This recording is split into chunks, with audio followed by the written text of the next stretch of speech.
So now we may have some listeners kind of either, just driving, whatever they're doing right now, and they might be saying, hey, when I got my mortgage, I got a HELOC. I'm just going to go get a checkings account and I'm going to start this loop that Keaton just mentioned. Can you speak to some risks and how that may not work out for them? Do not do that. This strategy involves investing, which statistically most people suck at. Even most professionals suck at.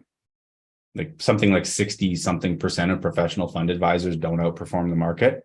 So it's important that you don't just go do this, because as an example, you have your investment HELOC, your home equity line of credit.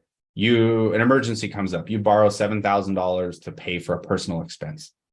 Theoretically, the CRA can use that non-tax deductible borrowing mixed in with your tax deductible borrowing to overturn all of your tax deductions.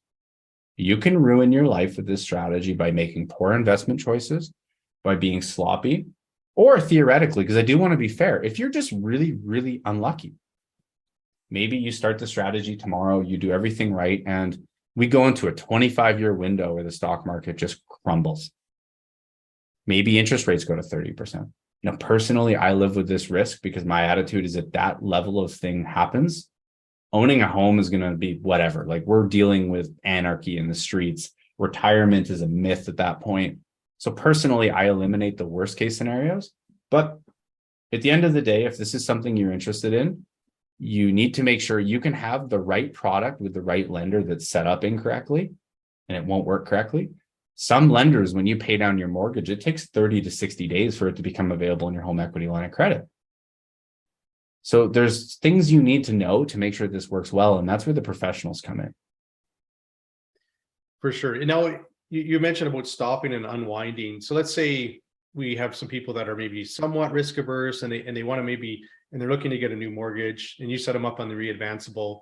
Is this something that they could maybe just decide, okay, I'll do 50, maybe $100,000 worth of investments and put that, somewhere they feel it's going to grow, and then just stop and just basically allow that HELOC to grow and just keep paying down on principal and just is that something that they could do? No, absolutely. So it's important to know that the Smith Maneuver is ultimately, it is an application, like a way of doing things built around certain financial concepts and tax rules. Ultimately, you can adapt the strategy and those concepts to fit your goals best. And that's where the professionals come in. I don't want to harp on this, but what's best for Corey is not necessarily what's best for me. What's best for me is not necessarily what's best for you. So it's important that the way it's set up is ultimately to get to your goals and to stay within your risk tolerances. But I have some clients that for every $3 they pay down on their mortgage, they only reborrow and invest $1. So they're still paying off all their debt. I have other clients like myself where my goal is to fully pay down and reborrow my mortgage to invest. The moment I've done that, I'm locking in my mortgage. So it's amortized and now it's fully tax deductible. I've created my mortgage about $540,000 personally. I've created $540,000 of investments. I've made the $540,000 of debt I have tax deductible.